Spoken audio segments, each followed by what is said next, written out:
首先，主席，咩叫做最成功嘅失敗事件呢？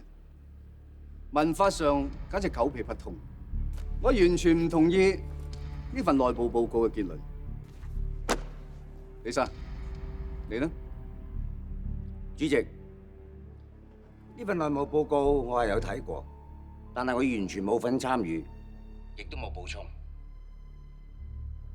李生，附件 B2，韓戰內部報告 Section B 第17頁，當時係副處長嘅劉傑輝，以告密者嘅名義，將大量警隊內部機密資料泄露俾廉署，希望藉住 ICAC 破案。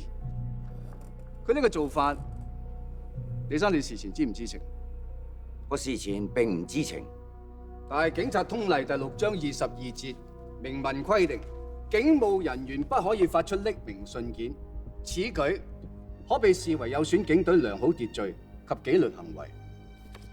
李生，劉 Sir 算唔算係知法犯法啊？簡大狀，警例係死嘅，人係生嘅。我諗玩法律條文，你應該叻過晒我哋警察。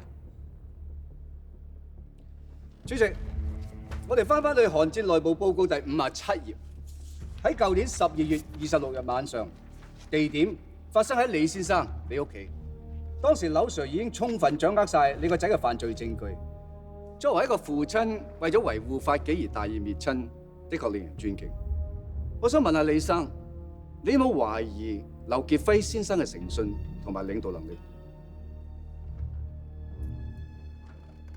主席，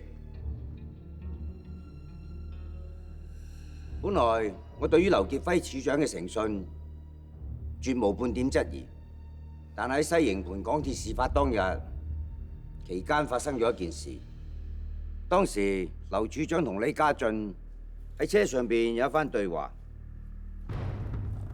李家俊大致上係指失蹤嘅衝鋒車、槍械同埋裝備係因為劉處長應承佢嘅嘢臨時變卦，所以未能出現。李生，你係喺咩情況之下得知呢件事？